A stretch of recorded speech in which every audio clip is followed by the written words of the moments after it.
One tag, 1 week, one shot to make it count. This is for the hunters who hit the road and get after it, no matter the odds. This is Drawn West.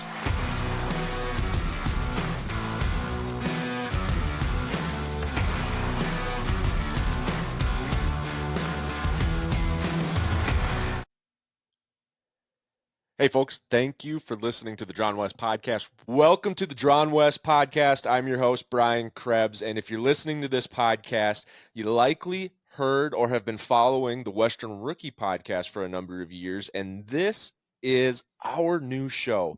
I'm really excited about it. I feel like this is the natural progression for me in the stories that I'd like to tell and share with you all. Just building on the Western Rookie. And there's a lot of good stuff that's still going to be over there on that channel. What we want to do with Drawn West, I'm sure you've probably heard me talk about it a little bit by now, but I want to share more about the traveling aspect of what we love to do in hunting the American West, but even maybe the South, the East, just all the things that go into when you have to leave home. You have to make sure you know you're going to the right spot. You got everything you need with you. You got 5 days to get out there, find game, and get back to work on Monday. And Drawn West is going to provide a lot more of that framework for us to talk about. And one of the things that it's going to allow us to do that I'm really excited about is today's conversation. I've got Tim Brown. You might have heard of him as the Uplander, the Bearded Uplander. We both got some great beards. Tim is from the pheasant capital of the world, which I think every city in the between the mountain ranges claims they're the pheasant capital of the world. But we've got some incredible pheasant hunting here in the Midwest, and that's one thing we never got to talk about on Western Rookie. But I grew up pheasant hunting. We grew up headed out west pheasant hunting. And I'm really excited to finally be able to talk about some of these unique types of hunting that we've never been able to do before. So with that, let me introduce Tim Brown, the Bearded Uplander, for today's podcast. How are you doing today, Tim? Good, Brian. How are you doing? I'm doing great. It's crazy this time of year. I always feel like, man, I don't have enough time. Like fall is going to be here so fast. We're making plans. We got trips on the schedule. It's going to be so busy. And I wish, for me, sometimes like early summer just drags on. Like I'm a big shed hunter, as everyone knows. I'm a big ice fisherman. We all love hunting. May to like July, there's not a ton going on. And so all of a sudden it's like hurry up and wait. And then fall gets here and it's gone. Yeah. In my world though, like this is how like insanely fixated on upland birds that I am right now. Like I have this app called Raindrop app. Yeah. It gauges how much rain, you can put like on Onyx, you can put a pin down and it will tell you what the rainfall is, like 12 hours, 24, 48, so on. Yeah. I've got it on like 15 spots of where I know that I go bird hunting. And like June is our biggest month. I mean, June is the month that decides if it's going to be a good season or not, with nesting and all that.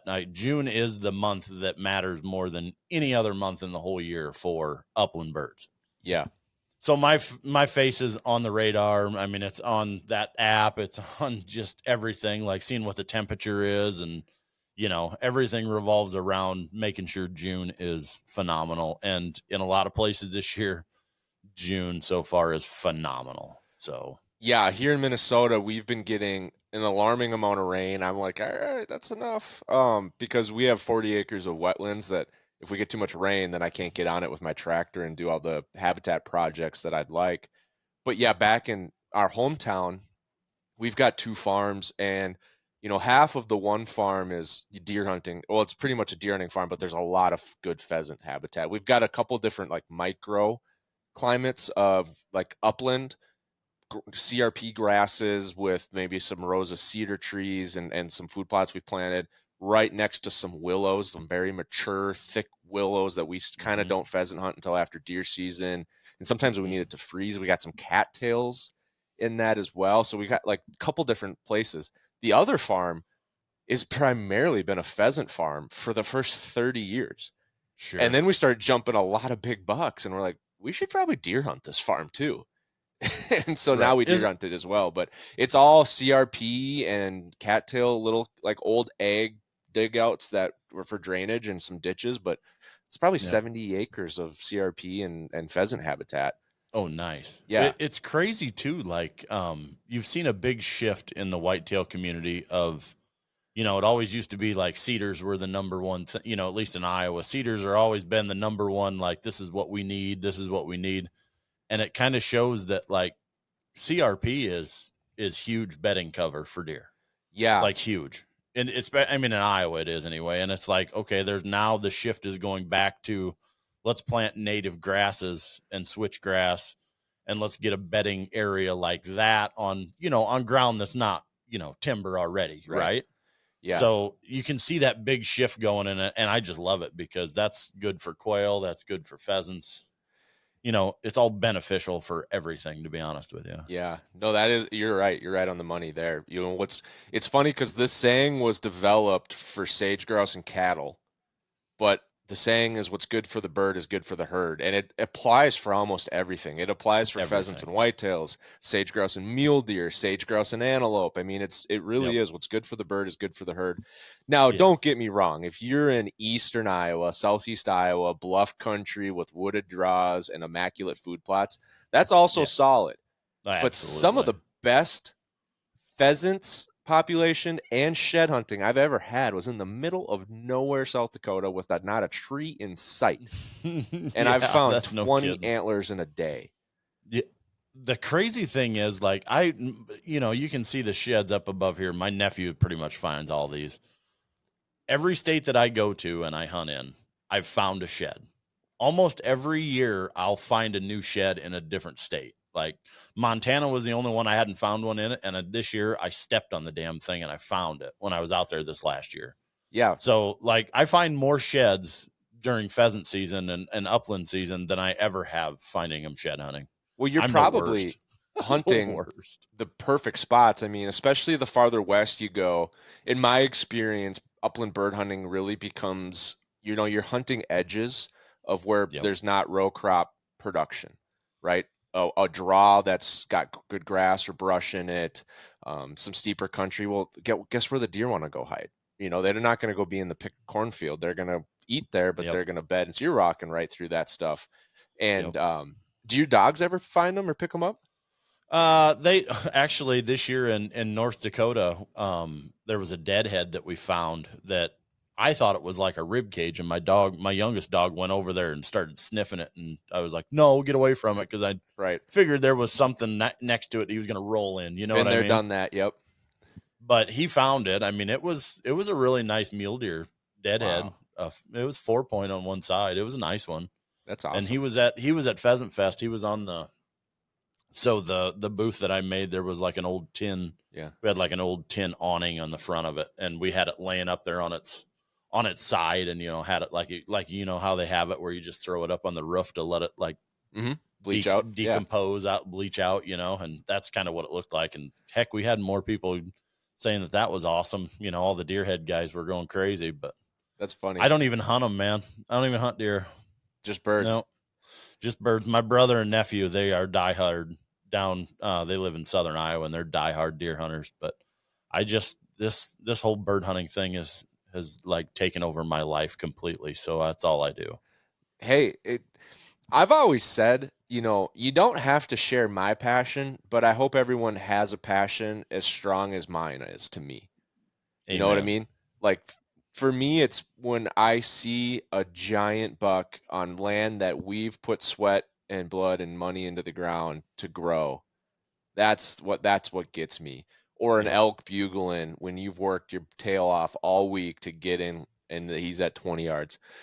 That's, but it's like, hey, I just hope you find something that makes you feel the same way I feel about this. And bird hunting, man, it's exciting. It's exhilarating for sure. I mean, I grew up, a lot of people don't know this because we never talked about it before on the Western Rookie podcast, but I grew up pheasant hunting. Like that was hunting for me as a child. Was 90% of what we did was pheasant hunting. And then 2 weeks out of the year, my family did the Orange Army deer camp. And same. But but yeah, every Saturday, every Sunday, we were out walking fields, whether it's private or public. We're very blessed to have a lot of good pheasant hunting in private land that we had Yep. access to.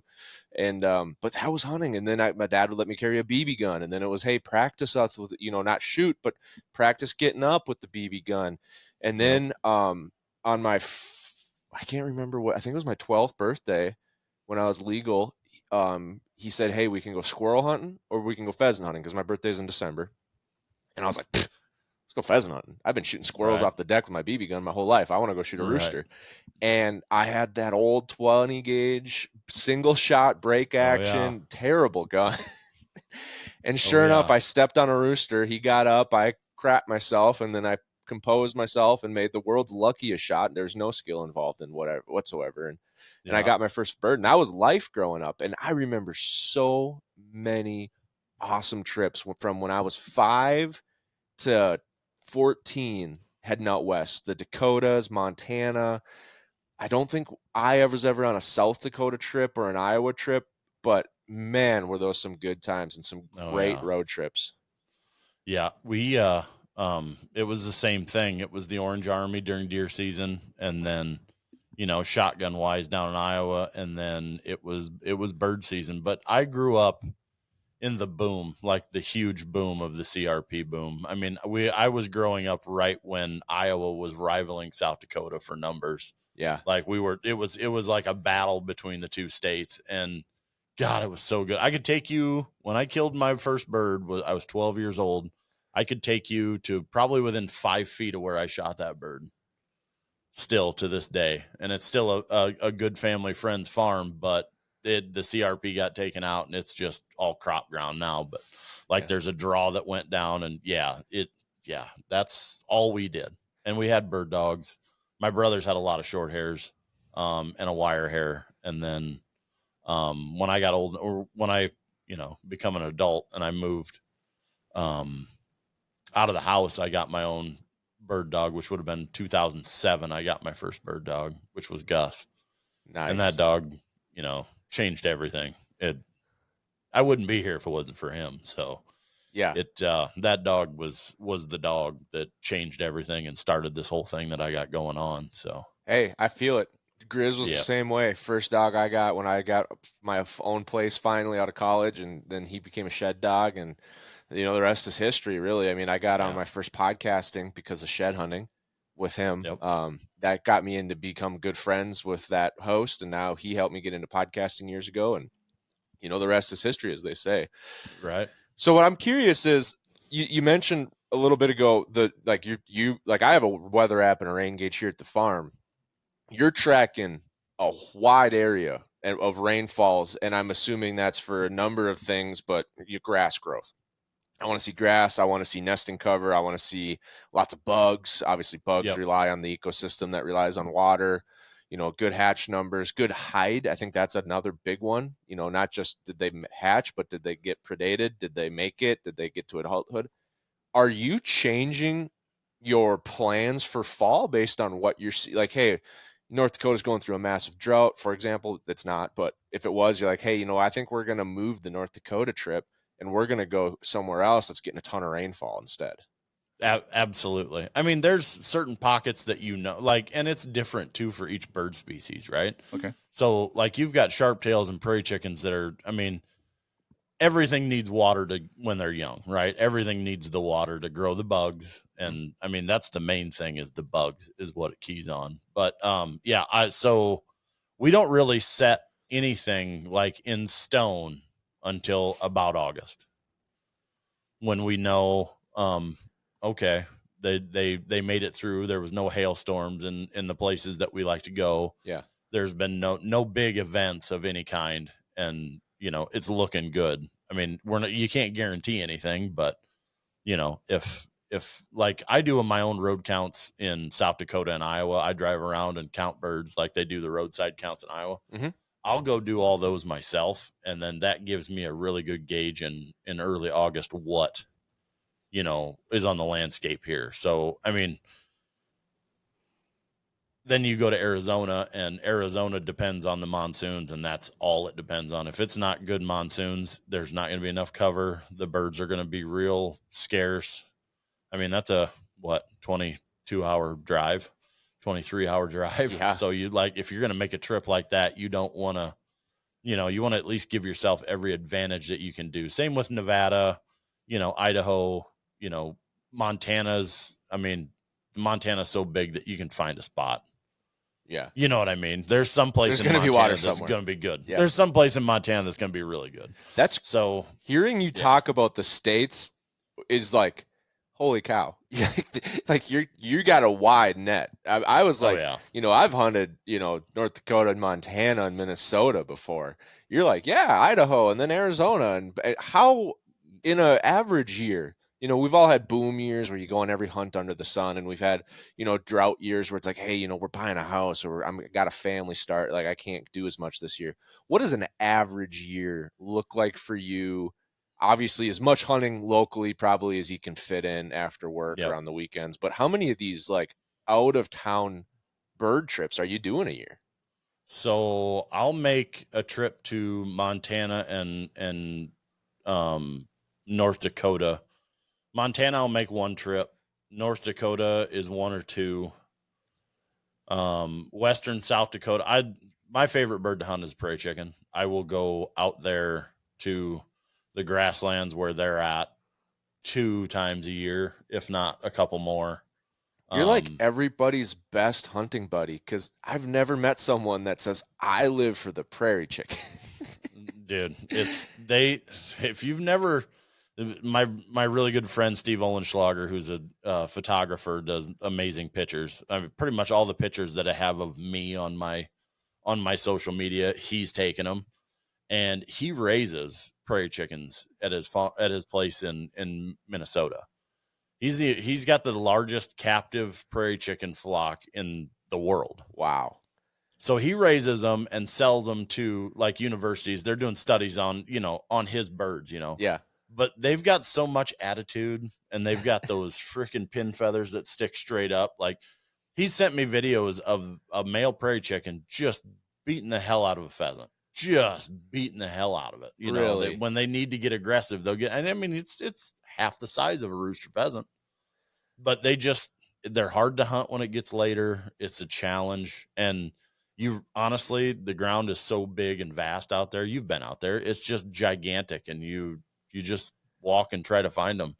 And, that's the good thing about Gus. Like, he would get himself positioned downwind of me, crosswind pretty much. And he knew how to get the bird to be exactly right in front of me. And I never had to tell him what to do. He would just move around. So he knew when he was pointing, that bird was going to be somewhere right in front of me. And we were very successful out there. And Tyler Webster and I talk about it all the time. The older the dog gets, the more they just like, some dogs just have that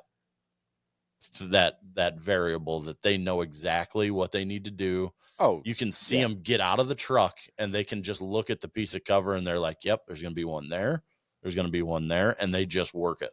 Yeah. It's just crazy. I'm convinced Grizz knows 50% of the English language. I mean, I'll tell him to do things that have never been trained. It's not a command.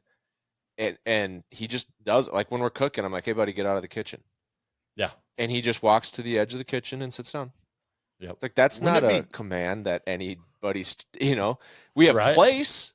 If I say place, that's a command, and he knows, and he does that. It's like, hey, buddy, like, you can't be up here. All right, gets off. He's getting a little bit older. He's just smarter. I think he was right behind me for a while, but yeah, no, I agree. So we got to settle the score on something here quick. Okay. Is a sharptail a prairie chicken? Are they the same thing? Some people call sharptails prairie chickens. Some people don't. No, they're different. Okay. So the sharptail is going to have that, when they blow that sack up on the side of their face, it's going to be purple. Okay. Where a prairie chicken is going to be yellow. And then if you look at a prairie chicken, the lines go across the body. There'll be like almost a straight line going across their chest. Okay. Of the black. And then a prairie chicken's going to have it's dotted more. It's not even lines. The sage or the sharptail grouse. The sharptail. I'm sorry. Yeah, the sharptail is not even. It's just like it's barred. It's bar. Well, the bars straight across are a prairie chicken. Oh, okay.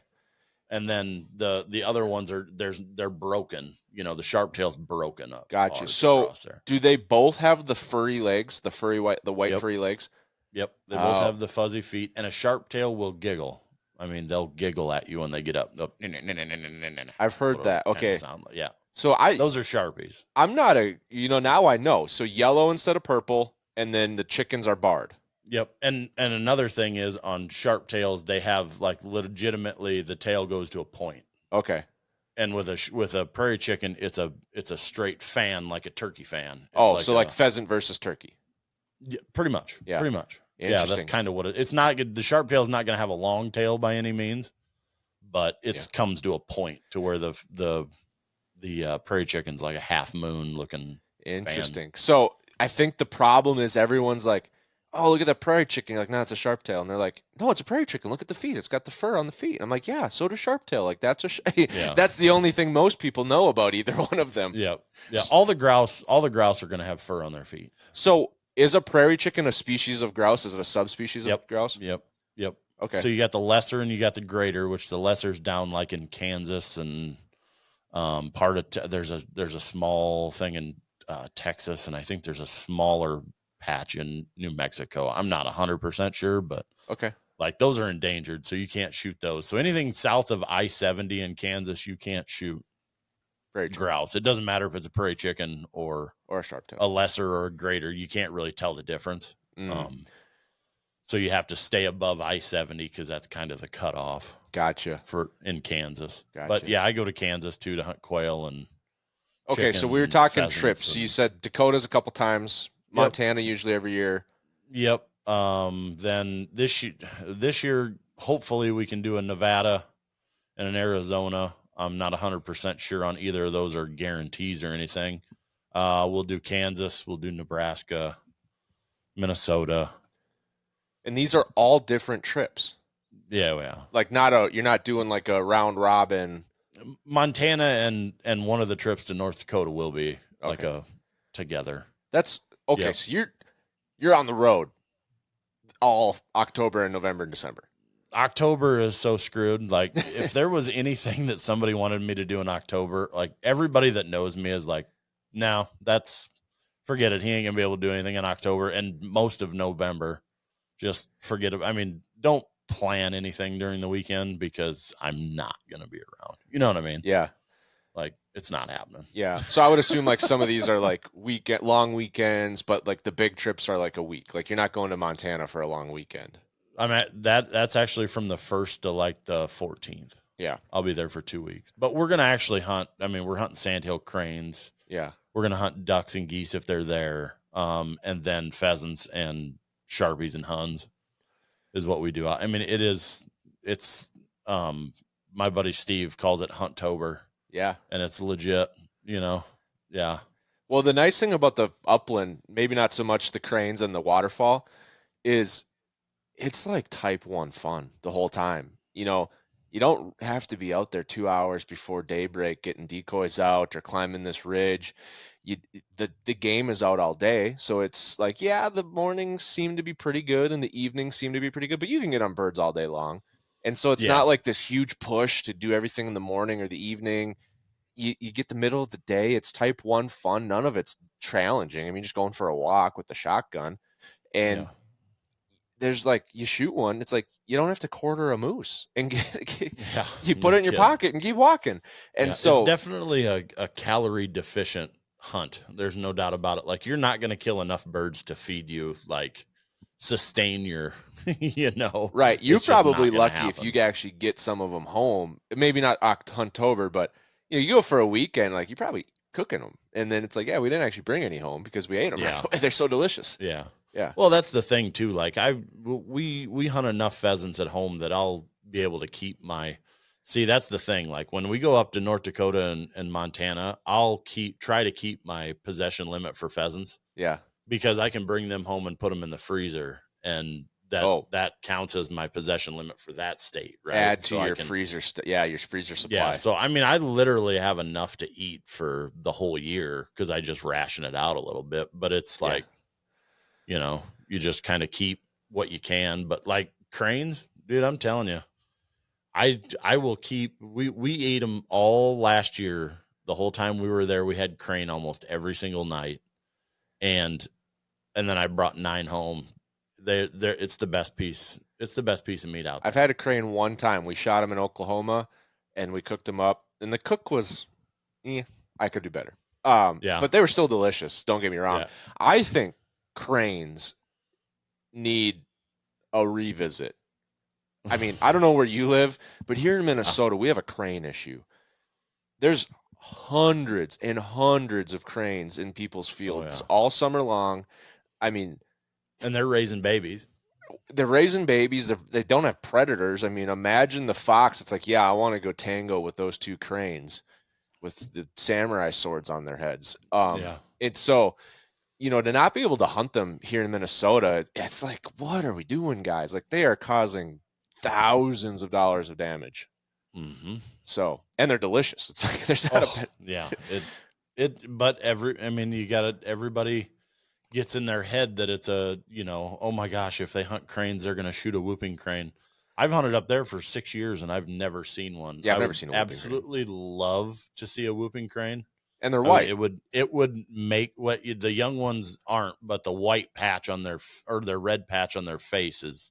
Yeah, I guess they're taller, and I've never seen one. Steve's seen quite a few of them, but I just want to see one in my lifetime because there's only like 1,900 of them left. Yeah, I just want to see one because I think that would be cool as hell. Oh, you will. The amount of travel and the amount of just being outside. There's so many in Saskatchewan too. It's not even funny. Yeah. There's so many of them up there. Think about how many more hours you spend outdoors in nature than the average person. Yeah. You see some shit when you start putting in hours in. Oh yeah. Like when you're doing hours in a tree, it's like, oh my gosh, a fox just ran by. You know how many people never see a fox? Yep. Or bobcat. Right. Yeah. Yep. So super amazing. Cool. What's it like? What's the difference to you? So, maybe to preface this, we live here on 40 acres. We can bow hunt, right? So I could literally be like, okay, answer an email, done. I'm off work. Windows L, lock up the computer, walk to the next room, literally 1 room over, put on a camo jacket, my muck boots, grab my bow. I could be in a stand in 5 minutes. That's my commute from work to a tree stand. Come back in. It's like, oh, I forgot my water. Yeah, no big deal. Forgot my rattle tube or my grunt tube. Probably didn't need it this hunt anyway. You know what I mean? Like, not that big. Not a lot of thought goes into that. Sure. And I'm sure the same is for you. Like, yeah, we got to get the dogs. I got to get the collar. I got to get my vest. I got to get the shotgun. Yep. Go out pheasant hunt, come home for dinner. Not a big deal if you forgot one of those other than the shotgun. Yeah, and the dog. Don't forget your dog. Yeah, don't forget the dog. Don't forget the dog out there. Yeah. What's it like when you're planning one of these big trips? What's the difference to you in the prep and the planning? And like, all right, do I have everything I need? Do I have, like, if this breaks, if that breaks, where are we going to camp? Are we camping in the truck? Are we getting a hotel on this hunt? Do we have a tent? Are we bringing a camper? How do you work through all of that? And how does it differ based on like the hunt you're going on, maybe the state or how far? Because I got to imagine it's a lot different than when you're just going out Friday after work quick. Oh yeah, 100%. So it always starts for me. I've got 3 checklists. I've got the dogs, which that's in a section where this is the stuff that you load and you do not forget. This is the first thing loaded in my truck is the stuff for the dogs. Okay. 100%. You got collars, leashes, tie outs, dog food, bowls, the med kit, the bigger med kit for the truck, all their paperwork that says that they're good, that they've had all their shots, that goes in the glove box of the truck. You've got everything, tie outs, the chain gang, all that stuff, food, everything goes. That's first and foremost. And then I make sure that I got stuff in case we got a breakdown, all the tools that I need for that, an impact, all that stuff that just in case. Right. Yep. That's next. And then I worry about me. And for me, as long as I've got my shotgun, my shells, and my vest and my 2 pairs of boots and some clothes, if I forget some clothes, it's not the end of the world because I can literally wear the same hoodie, 7 days in a row. You know what I mean? Yep. It's not, just make sure you have enough t-shirts. And if I forget some t-shirts, guess what? I can go to Walmart and buy, some t-shirts. Right. So the dogs are the ones that like, that's my main concern for everything Yeah. is the dog stuff. And then it also depends on where you're going. Like I'll bring the boots if I'm going out farther west where they've got to worry about sandburrs and cactus and stuff like that. I'll bring their boots. I'll bring all the tape and stuff that goes with the boots. I've got that in a container by itself. And then all my electronics go into some Pelican cases that that's where they live the whole year. Yeah. Like, and the dog ones will, if I'm going on a long trip, my B Pro kennel has a big overhead compartment and all of the dog stuff goes in there and my shotguns. Yeah. That's where that stuff lives for the whole trip. And so when you're doing these, do you ever camp? Are you usually finding a lodging somehow, a cabin, an Airbnb, a hotel? What do you? Yeah, I'm not big on camping for a long trip. Maybe like 3 or 4 days. I go out to South Dakota or some western South Dakota where there's nothing. Like literally, there's nothing. I'll camp out, but I really like to take a shower. Yeah. That's a key part of walking for 15 miles a day. You really like a shower to at least clean off. Yeah. And I usually find a place to camp out at a cheap hotel or motel or whatever. Yeah. Yeah, and usually the dogs can stay in some of the places that I stay, and that's the other thing. Like I've got my list of places in those areas that I'm gonna go to. You know what I mean? Like this hotel, I know I can get a room here. I'll call ahead because I know I'm gonna be in that area. Yeah. When you get out to central South Dakota, there's a lot of them like that, and Yeah. there's a few that I like to really stay at. Well, when you're in the Rooster Belt, it's tourism. Like these places are built around pheasant hunters. I mean, and everything else, but it's the upland is driven by pheasants in our neck of the woods. And so these places are like, well, what comes with every pheasant hunter? A shotgun, a dog collar, and a dog. Yep. So we got to figure out the dog. Like they build these things accordingly. If you ever in eastern Wyoming, central Wyoming, I got a wonderful place for you to check out to stay. Yeah. I'll tell you offline. I don't really, actually, no, we can tell them. We've already did it. The Casey RV Park in Casey, Wyoming. Oh, sure. Phenomenal place, phenomenal ownership. I met them last year on our Wyoming antelope hunt. They got cabins. I mean, it's perfect. I've driven by it. Yeah. Yep. And they've got not as big for you, but they do have a walk-in cooler now. He built a walk-in cooler and a butcher shop with freezers. So like you could vac seal and freeze all your game. It's frozen on the way home. You're right on the interstate. So, I mean, you're not probably hunting right there, but yeah, it was a great spot. Though. Yeah. If you ever hunt Wyoming. Yeah. I think we're going to do a casting blast out there this year. We're going to hunt sage grouse, and then we're going to go hunt mountain birds, and then we're going to go trout fishing. That sounds awesome. Yeah, it sounds terrible, right? Yeah, feel so bad for you. Yeah, right. So it sounds like you might be a little bit like me. Like I've got lists, and I've got lists like, is this an archery hunt? Here's a list. Is this a fishing trip? I got the list already. It's the same list as last year. I change out a couple things. Yep. I break it down into clothing because for like big game hunting, I get pretty specific about the clothes I bring. Oh, absolutely. And that's the nice thing about birds. Birds can't smell. No. So got the clothing. Thank God. I got the hunting gear. And a lot of the big game hunts, it's a lot of gear: tripod, shooting yoke, bipod, binoculars, rangefinder. I mean, it's a long list. And then I got camp gear because I'm usually camping. Mm-hmm. And then I'll have food depending on how we're going to handle food. And so I got like 4 buckets that I work through. Sure. And if Grizz comes, then but I'm not as big into it. Like I have a med kit somewhere in my pickup. I think it's in the toolbox. It probably needs to be updated and refreshed or something, but he's pretty bulletproof. He doesn't really get himself into issues. And then the food and collar and water and stuff like that for Grizz. But I like to have it, and I'm wondering, because I don't do nearly as much as you do each fall. Do you have like a system of like this tote comes in for a pheasant hunt, and I'm like things are already organized? I just feel like the turnarounds, man. If you don't have stuff organized, you come, you park, you throw half the stuff out, you bring 3/4 of that back in, and now you're missing, something. And it's just like bam, bam, bam, bam, bam. Oh shoot, we forgot. Whatever.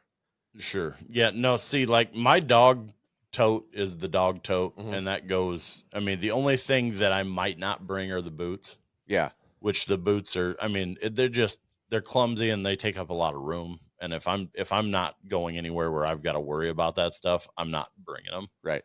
But they're in their own little bag, so I can hang them on the hook and then put them back in when I get home. Yeah. Like that's where all that stuff lives. The tie outs are always in my truck. They go right underneath my dog box. And then yeah, I mean everything else is already in there.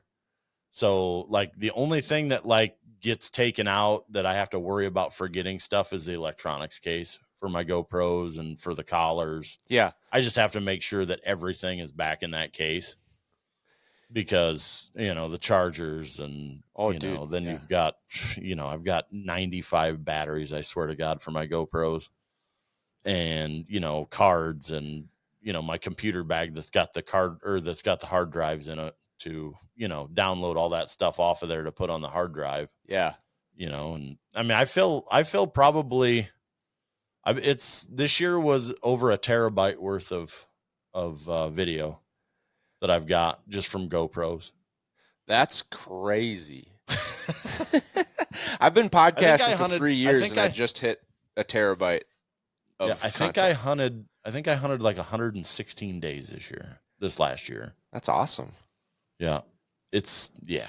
There's a lot of video that's I could do a better job of cutting it up, but I just like leaving that whole clip on there, and then taking out what I want out of that, but still leaving that whole clip on there, right? So you roll for the day, or do No, you? no, no. Okay. It depends. Like if there's a small draw that we hunt that I know is just going to be killer, Yeah. I'll hit the button and leave it go. Yeah. It'll be like 18, 20 minutes long or something like that.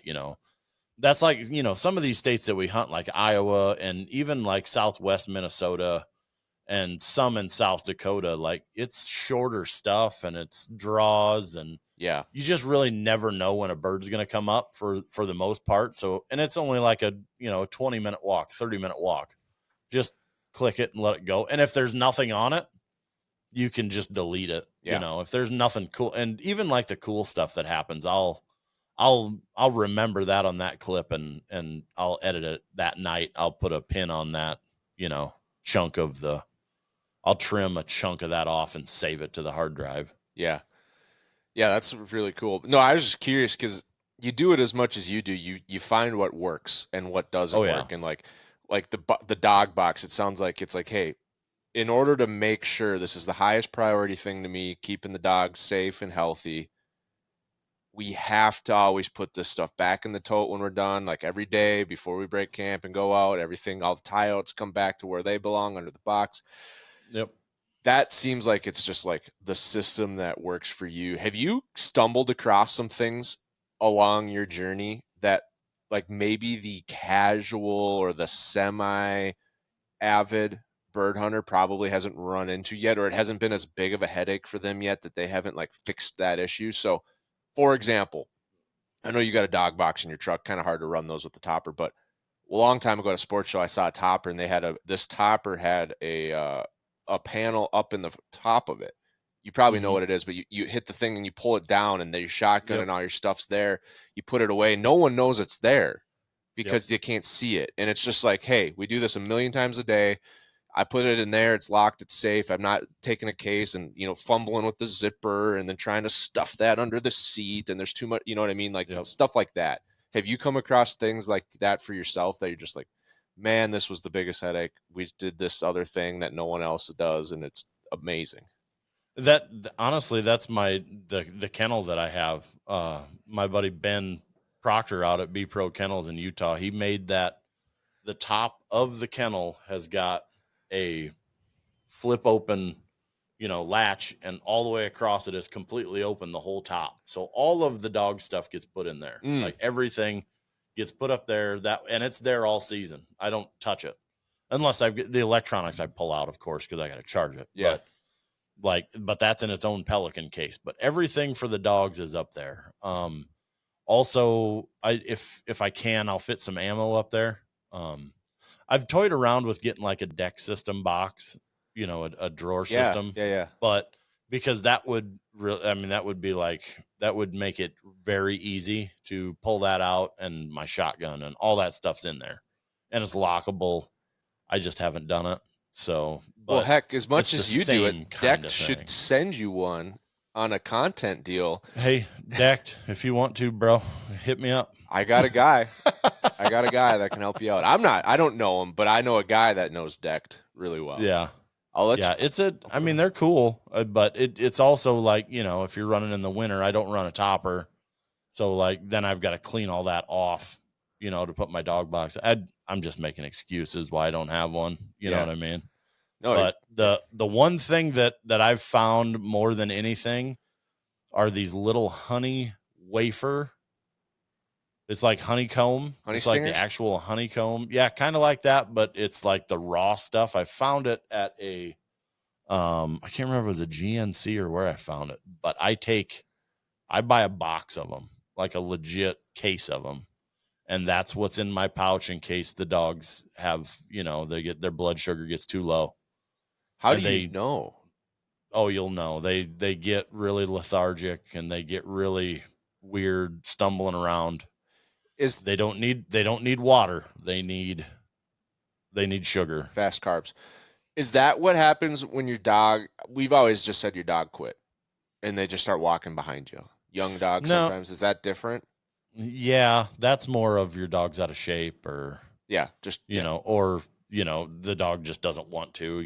It's just, it's probably more of they're out of shape. This is like legitimately the dog's body is shutting down, and you can see it. Like they can start shaking, but it's a lot of people think it's water, and sometimes it is. But if they're doing weird stuff, just get them, and it's not going to hurt them, even if it's.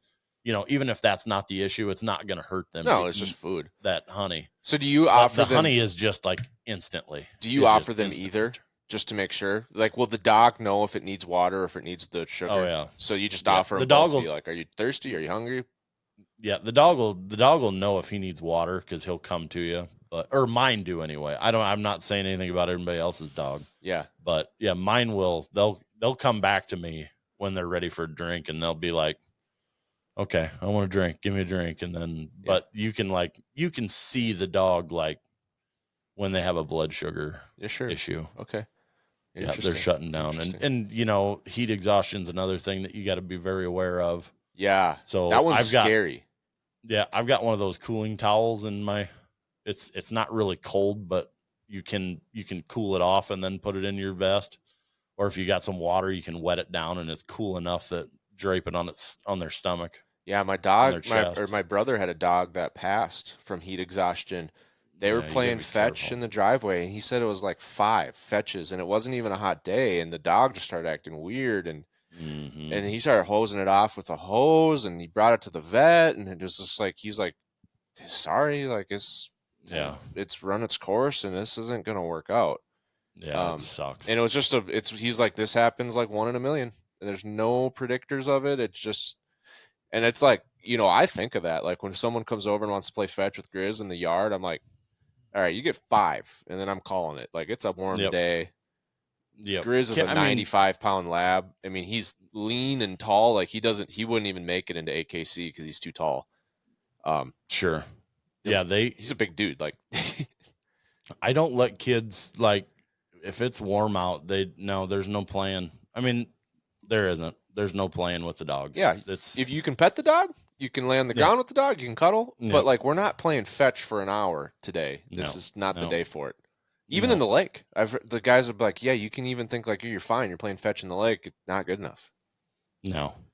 Yeah. You just got to be conscious of it all the time. That's the thing. Like you have to pay attention because they will not stop. They're gonna go for you as long as you want them to. They are not gonna stop. Yeah.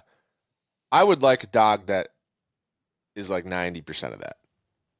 Sure. He won't quit on me, but if he needs to, he's like, hey, dude, I'm going to take a breather. Don't get a German. The German, I can't. Don't get any German breeds because they like to get too high drive prone. It depends. There's a fine line of that. Like if you get breed or the bloodlines that go towards like the field trial dogs and the high energy that is constantly, you're going to get that. But like if you get into a kennel that okay, I've got a hunting buddy that retrieves and does all this, and he's not, they'll turn the switch off when they come in the house kind of thing. Yeah, and you see the parents. That's my boys are that way. Yeah. Like they'll come in the house and they'll lounge all day long. They don't, but you let them outside and they go run around, but then they'll lay down and that's not the perfect. That's the perfect level right there. They love to hunt, and when we're doing that, they just want to do it all day long, but they don't want to do it on the couch. They don't want to do it around the bonfire. And some people's German short hairs, especially, I've seen it with like a short hair or some of the spaniels. It's just like, dude, I don't want to play fetch right now, and they just keep, and it's probably more owner than dog. To be fair, I'm a firm believer that like 95% of a dog's behavior is like the owner most of the time. Oh, 100%. Like, yeah, I agree 100%. There's some traits, but like it's ownership. It is ownership. So, and by no means I'm not an expert on dogs, so don't take what I say to heart, because my dogs don't do what a lot of people like them to do. Like they're not going to hold that point.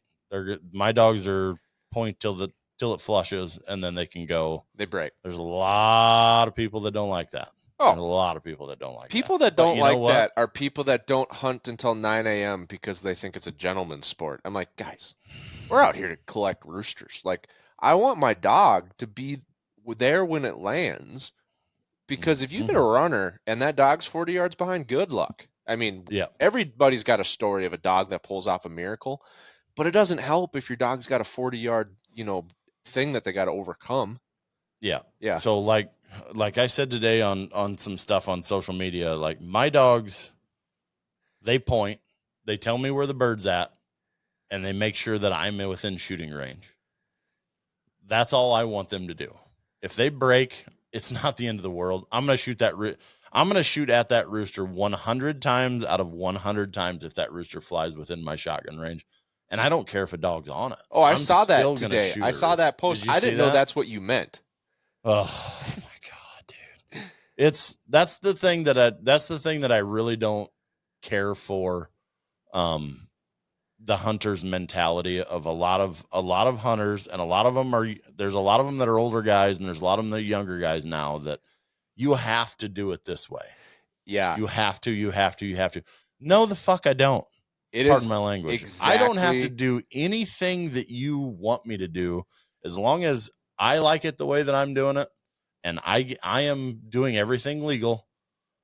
I don't care what anybody else says. I'm going to hunt that way. And that's what I hope everybody does. If you like doing it to where the dog is staunch until release, have at it. That's perfectly fine, because that's the way you like to do it. I don't like to do it that way, but I'm never going to criticize somebody for wanting to do it that way. It's the exact same thing. It's the upland version of the crossbow versus vertical bow thing for archery guys. Yeah, it's 100%. It's the exact same thing. That's not archery. It's like, hey, I don't care what you hunt with. It's not a bow. You have a really shitty gun, but it's legal, and I don't care. I'd rather you hunt than you don't hunt. You're not going to shoot my deer. Yep. It's like, I love archery season. You can see a ton of deer. Like, shotgun season's it's cold, it's windy. You don't see as many. Go nuts. Shoot what you want to shoot. I also don't care if you shoot a 5-year-old or a 5, point. Shoot what you shoot. You know what I mean? But some people just find that line, and it's the same with bird dogs. And I agree with you 100%. Hunt the way you want to hunt. I'm not that guy. I can't train that well. I mean, I got to be realistic with my trainer capabilities of like who I am, and am I going to practice that much? No. So you can't blame the dog if he doesn't do it. Yeah. And that's the thing too. Like I mean, I literally hunt a ton, and I can count on one hand how many cripples we lose. That right there means more to me than having my dog to where it'll hold till I release it. Yeah. Like, I mean, I've got hours and hours of video that would show if your dog goes on a wild rooster and your dog's holding point until you get there, say you're 200 yards away. Sorry, that rooster's already out in that cornfield. Yeah. And it's gone. It's absolutely gone. You're never going to see that bird. Yeah. But I see places where that would really help if, you're someplace that you've got a 200-acre CRP field and you need that dog to hold till you get there. Absolutely. And my dogs will hold until that bird moves. Once that bird moves and gets nervous, my dogs will break. And that's the way I want them to, because if you look at a lot of my videos, you can see Mac looking up at the bird and watching it fall, and he's the first one on it every single time. Yeah. Because that's what he's doing. He knows when that bird's coming down, okay, I got to get this bird. Yeah. And I mean, I'm not 100% shot every single time. I mean, a lot of my videos, I do pretty good shooting, but many of us aren't. Yeah, no. Sometimes you just can't kill them all the way, especially late season when they really run. That's when I like my dog to get around them and stop them. And I just don't control them like they have to be robots. I just don't. Yeah. I always try to be keep a lot of people that get pissed off at me for saying that I think they're robots, but I always try to keep Grizz just. I know he's a lab. He's a pointing lab. He does point. Sure. Our pheasants don't hold very tight sometimes, so you can't point then. But I've seen him point a lot of birds in the spring, actually, shed hunting.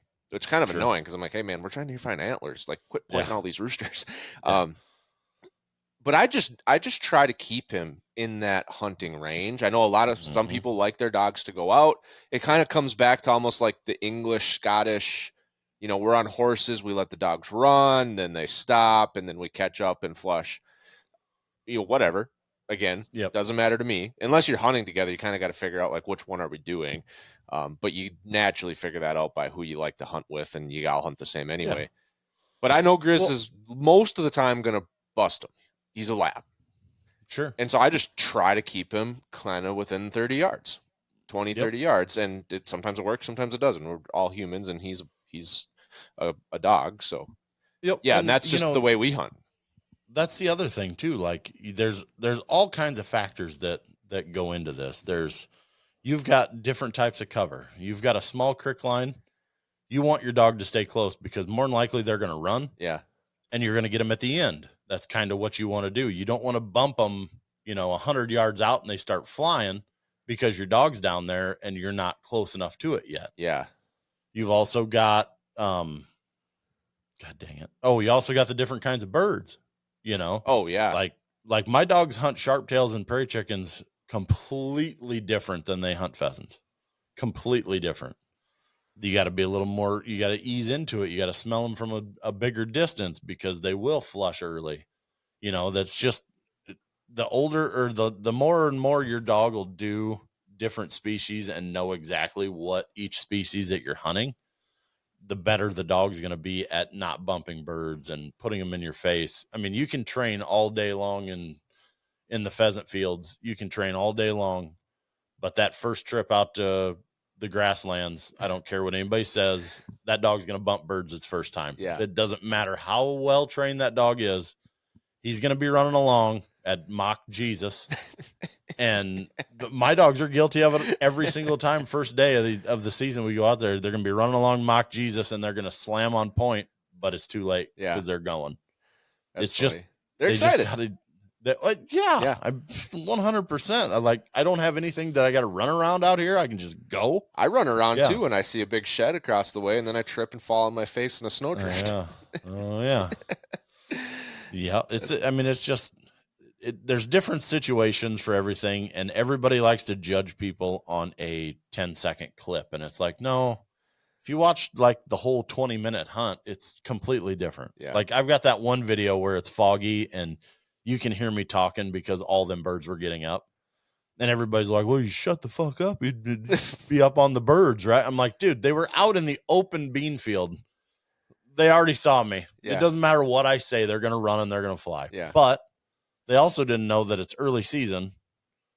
The birds are stupid. I mean, they're young birds and they're dumb. So they flew 50 yards and set back down, and we went up there and shot our limit. Yeah. I mean, it's now I would never be talking like that on January 1st. Yeah.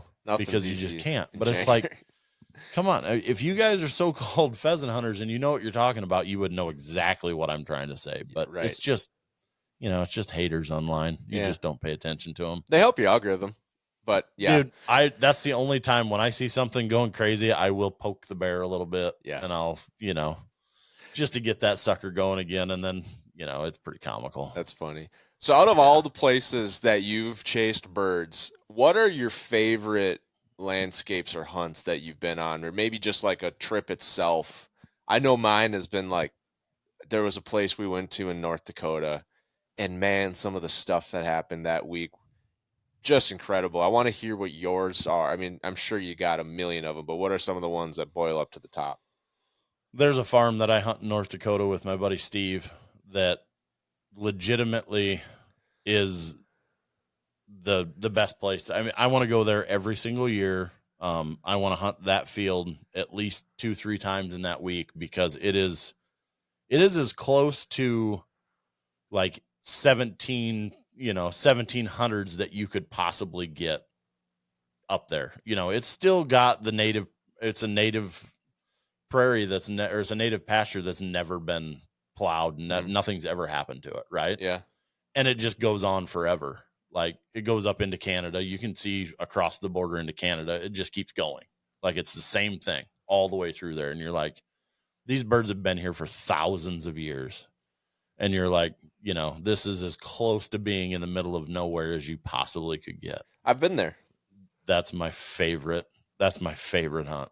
That one, and then where I've got Gus, his ashes spread in the Fort Pierre National Grasslands. Yeah. That was our first trip that I had ever went out of the state of Iowa. That's the first, when I was younger. That was the first trip we ever made. And it was pretty memorable. Just him and I slept in the truck in the Walmart parking lot, for 4 days straight, and we didn't have any idea what the hell we were doing before Onyx. It was 2007. Before Onyx, he was 1 year old, and it just, yeah. That's awesome. So I go out there every year and I've got it marked where he's at. And that's where we start the trip out, is on that hill. Yeah. One of the biggest influences for bird hunting and bird dogs, was a buddy of mine, and he had a dog very similar to Gus. I think his name was Gus. And when Gus passed, he cremated him, spread him in a similar scenario, but he kept a portion of him, and he had it put into, I don't think it was a shotgun shell, but a canister, and that's on his. I mean, he's a goose guy, so he's got his Sure. crown, as he calls it, full of bands. But yeah, he's like in this. Sure. And so that's been something that I've always been like, oh, that's kind of cool. I want to do that too, because I've got my, everyone's got their collar, my Jeep, my Garmin, and his bands, and so yeah, I'm gonna probably steal that idea for. Hey folks, it is time for the secret code word for our Matthews Lift giveaway. If you don't know what I'm talking about, we are giving away a Matthews Lift bow for free on the podcast. You don't need to spend any money at all to get entered or to get all of the bonus entries. This is one way you can get more bonus entries. All of the rest of them are detailed over on our website, getdrawnwest.com. But today's code word, on theme with today's episode, code word is going to be rooster. One word, ROOSTER. The code word is rooster. When you're done listening to this episode, shoot me an email, brian@getdrawnwest.com, with this week's code word rooster, and you are going to get 20 extra entries for the Matthews giveaway. Now, let's get back to the episode. For sure. Yeah, Gus I got a little vial in a shotgun shell, and that's where he stays. Yeah. I got just a little bit of him in there, and then that one goes on it's in my vest. It's every single hunt. I've got that, and I've got a shotgun shell of one of my really good friends that passed away. Yeah. His boys gave me a shotgun shell out of his vest that we had hunted, the week before. Yeah.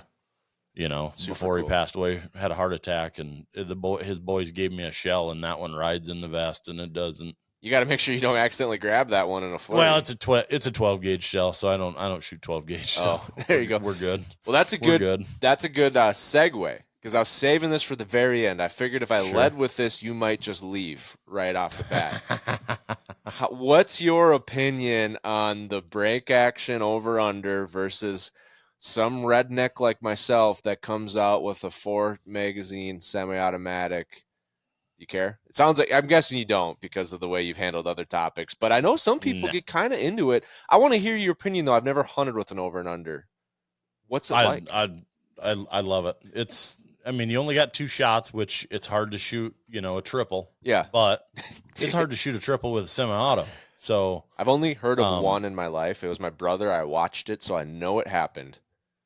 yeah, It's just hard. I've done it with my old 1100 when I first started. Yeah. But it's hard. It's stupid hard, and you got to get lucky. You gotta get 3 roosters that get up in the same spot. Yeah. Yeah.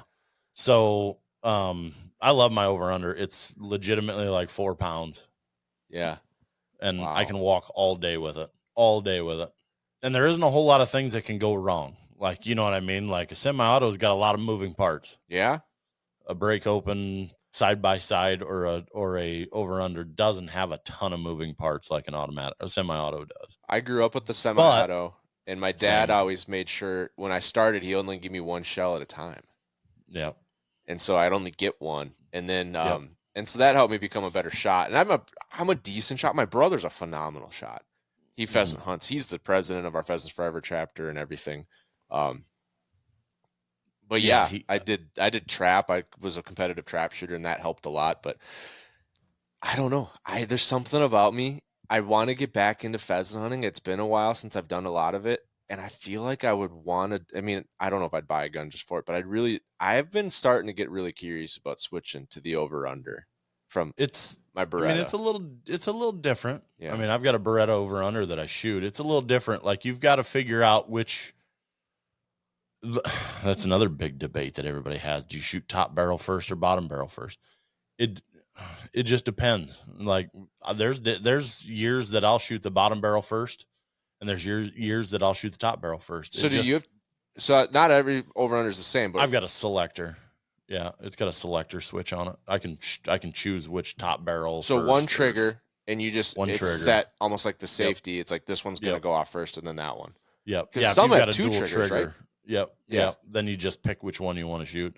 I mean, honestly, it's all comfort anymore. You know how it is with shotguns nowadays and ammunition. It doesn't matter. Just pick your choke that you need, that you shoot well with, or what's patterning the best.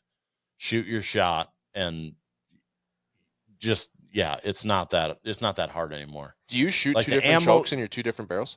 Oh, absolutely. Absolutely. Even like middle of season, like there's a lot of people that'll go like modified full for their barrel selection.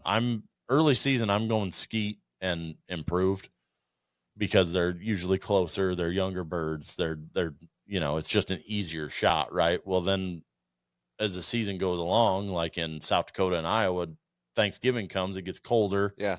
Feathers are a little stronger. Oh yeah. And you need to bump up the choke, but I'll still go like legitimately. It's usually improved and modified. I don't ever go to a full choke in mine. I have a Beretta 391. My dad got it for me when I turned 12, which was 18 years ago. I put the modified choke in the bird barrel the day I got it, and it hasn't come out. Actually, I did a little playing around with trap shooting, but I've always hunted with the modified. I've never patterned it for birds. I've never done. Yeah, that does sound really cool. What happens? So you're shooting pretty close together, right? Improved. So for folks that don't know, correct me if I'm wrong. Skeet is the widest for closest. Yeah, you've got cylinder, then skeet, and then I get lost. Improved cylinder, improved and mod, and then it's like improved mod. Yeah, full is the tightest. Skeet's open. Modified's in the middle. And it for folks that don't bird hunt, it controls how fast your shot pattern expands. Yep. So if you, for example, what Tim's mentioning here in early season, he gets a bird up at 10 feet. If you hit that with a full choke, you're not going to have any meat to recover. It's going to explode. Yeah. Right. I mean, the carnage is unbelievable. So it's like, you don't want that. And so you're tuning it. That's one thing that is very interesting to me. What happens for the guys that are shooting like a mod full? Like those are 2 pretty different. And like one gets up a long ways away. You're just like, well, let's see if this works, and then hit the full. Or maybe if you select the wrong barrel, like, can you select it? Is it fast enough that you can switch before you shoot? or is it not possible? You could, but you'd have to be, really paying attention to do that. But it also, like, the ammo, what ammo you're using. Like, legitimately, if you're shooting, like, early season, I shoot 2 3/4, 7.5s for pheasants most of the time. Oh, really? And for grouse, I'll shoot 7.5s All year, almost yeah. religiously. Because they're kind of weak. They're kind of wussies. One pellet's going to bring them down, and they're not going to really move. Yeah. Late season pheasants, I'll go to 5s. Pheasant season, I usually bump up to 5s when it's Thanksgiving. Interesting. And then the ammo is so, like, it's so much better than it used to be. Like, even if you shoot the non-tox stuff or you just shoot lead, it's still, and the steel is improved tenfold from what it used to be.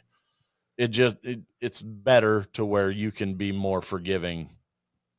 Excuse me, like with a modified choke, you can shoot a little better. You can shoot smaller shot, and it's still gonna pack a punch. Like, there's some new stuff out from Migra that's a stacked shot that it's 1350 feet per second, and it packs a punch when it needs to. But you've got 2 different size shot in there too, so you got stuff that's gonna spread out a little more, and then you got the tighter. So there's a lot of options anymore. And what I tell people is, take your gun, take all your chokes, take the ammo that you want to shoot, take your gun, go shoot it at paper at 25 yards, 30 yards, whatever. Yeah. And see where it patterns each shot or each shell, pick out what shoots best out of that gun, because every gun's going to shoot different. Yeah. Or it has the potential to shoot different, every single gun. And if you're not hitting birds like you should be, there's something missing. Like, there's a factor that you're doing that's not helping you succeed in what you're trying to do. Right. Yeah. And sometimes it's your mindset. Well, that's true. For me, it was a lot of mindset. Could be you got the wrong eye open. Yeah. No, you're getting me fired up to do more bird hunting. Fall is such a short season. I mean, it's tough, man. It's not enough time. No. There's not enough time to do everything. You got like you do, you pick your, like we were talking about earlier, you pick your poison. Like, you want to deer hunt, and then when you get done deer hunting, then turn into bird season. Yeah.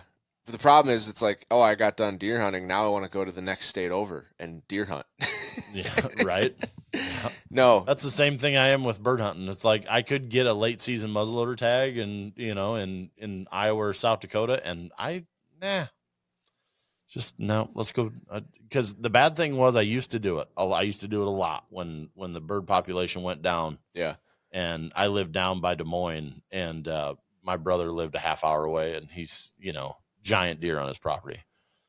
And I'd go down there, but every time I sat in the damn tree stand, I was like, Gus is just sitting at home, and he's only got 10 years of good bird hunting out of him, and it's like, God, that's it, I'm done. That is the thing about bird hunters that is really cool, is it's always dog focused, and the relationship with the dog, and wanting to just watch the dog work. And I mean, I'm sure you would maybe say, like, there's been some of my funnest times I didn't even get to shoot the bird. I just, like, the dog did something incredible, the way he worked the bird, the way he did something. I mean, that is one unique thing that big game hunters don't get.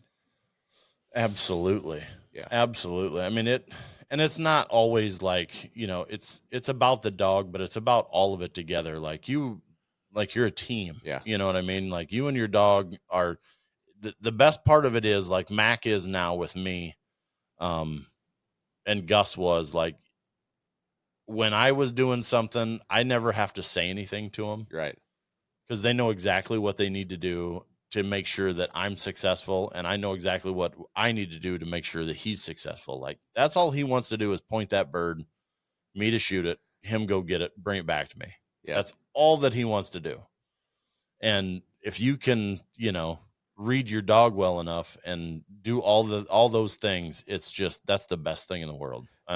It's the best thing in the world. Do your dogs ever give you that look when you miss a layup? I got a really good story about this.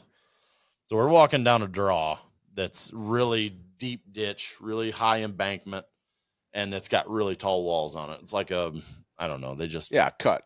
the way the cut is. We're walking this thing, and Gus goes on point, and there's like a legitimately like a 55-gallon drum that's got grass over it, and I'm like, son of a bitch, it's a raccoon. He's pointing dead right at the open hole. I'm like, God damn it.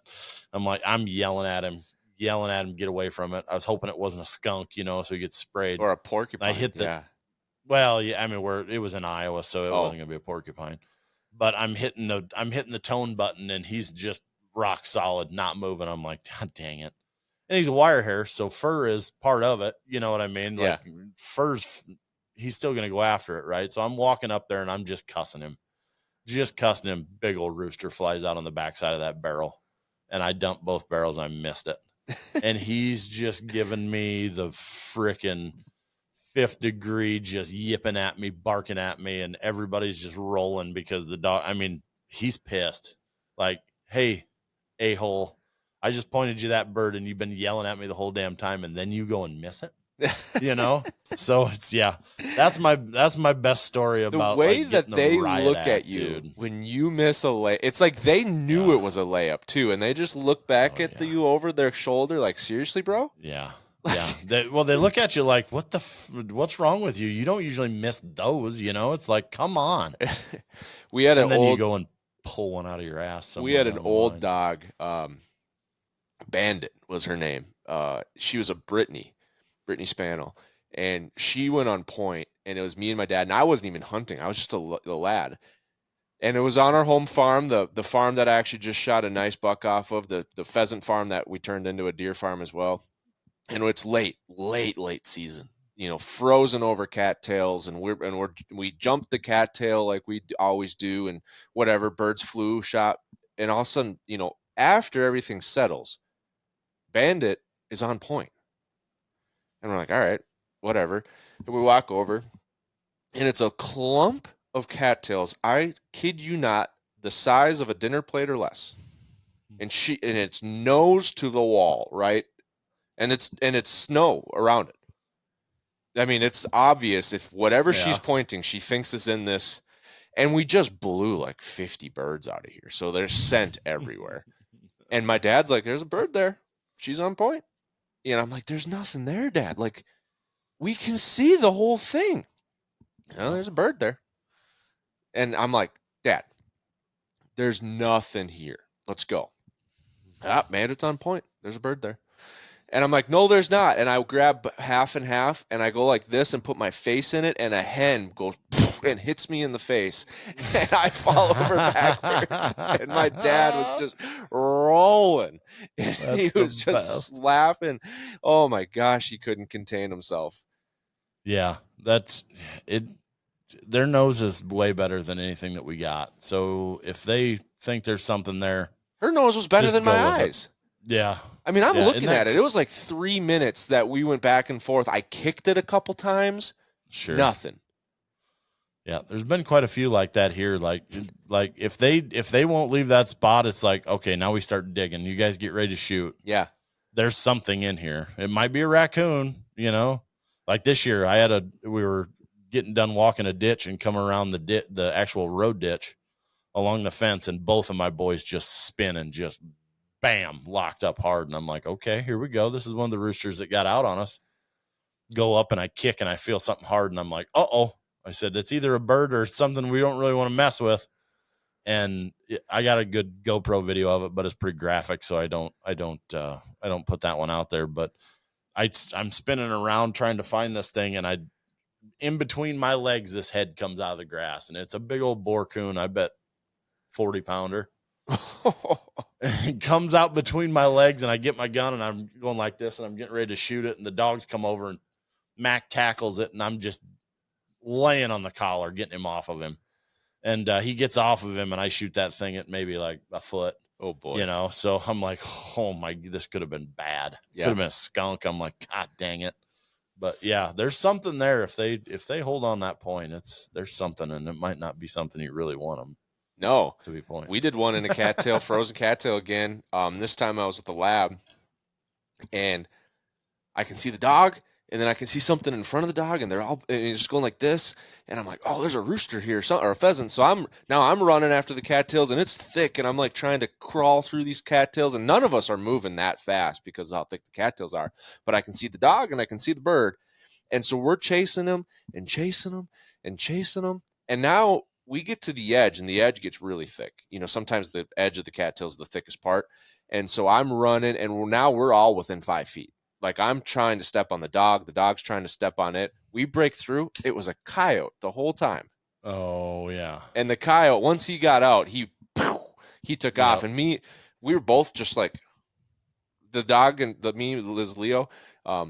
We just both looked at each other. I didn't even shoot the coyote because we were both so startled. We thought it was going to be a rooster. And I know, like I'm getting ready to the edge. Like he's going to bust. He's going to bust. He's going to bust. Oh!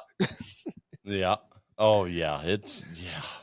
Coyotes are one that's just kind of crazy too. The turkey's 90% of the time I've actually my girl Rue that just passed away in November, she was the only one that we've actually had a point on a turkey, and we had a fall turkey tag, and got it. The guy that she pointed it flew up, they shot it. That's awesome. Yep, that's the first time that I've ever been around anybody that happened. Like, and she wasn't the greatest bird dog by any means, but she did good enough that it was good. You know what I mean? She was more of a companion dog, but that was her claim to fame. She's the one that had pointed a turkey that we shot. I've never seen one point one, but I've accidentally stepped on a couple. Oh, and when they jump up, man, you got to get the defibrillator. Yeah. You definitely got to check your shorts. That's funny. No doubt about that. No doubt. Well, Tim, it's been an honor having you on. I can't believe it's been an podcast, hour and 15 minutes. We've been cranking, man. It's already 75 minutes deep into a podcast, and that's what happens when especially like we've never talked pheasant hunting before, so it's super cool. Right. To have a chance to do this and to meet you. Yeah. I'm guessing as much traveling as you've done and as I've done a little, we probably have crossed paths on a few different spots in the Dakotas before. It'd be nice to I'm sure meet up sometime and hopefully not miss. Yeah, no kidding, right? But yeah, it's been awesome having you here. Real quick before we break, give the listeners a chance to follow along. Like we said earlier, you put out a ton of really high quality bird content that I don't think you find very often in the upland world. So people can go and follow some of that stuff you put out there because it's world class. Yep. Yeah. So any social, YouTube's the same. I do some stuff on TikTok, but it's so hard to do any hunting content on TikTok. It's mostly just my dogs on there. And Instagram, Facebook's all the same. It's all the Bearded Uplander. Awesome. Yep. And I do dabble in some merch and stuff like that. That's at the beardeduplandercompany.com. So perfect. Well, we'll put the links to those on the show. And thank you for being here. It's been awesome to have you on the podcast, and I look forward to hopefully connecting with you at a pheasant fest or out in the field sometime. Yep. Hey, we're in your neck of the woods this year. We'll be up in Minneapolis. Nice. In I think it's the end of February. For Pheasant Fest? Pheasant Fest is up in Minneapolis next year. Yep. I remember probably 4 years ago I was up here too. I might have probably seen you there accidentally. Yeah, I've gone to one up there. This last year was at Kansas City. The year before was at Sioux Falls. And then the year before that was in Minneapolis, and I missed that one. Awesome. Well, no, I'd love to come down, hang out at the booth with you, talk to some folks. Yeah, absolutely. Yeah. Come on down. Awesome. Well, if we don't connect before then, have a great fall, Tim. But thank you for being here, and thank you for listening.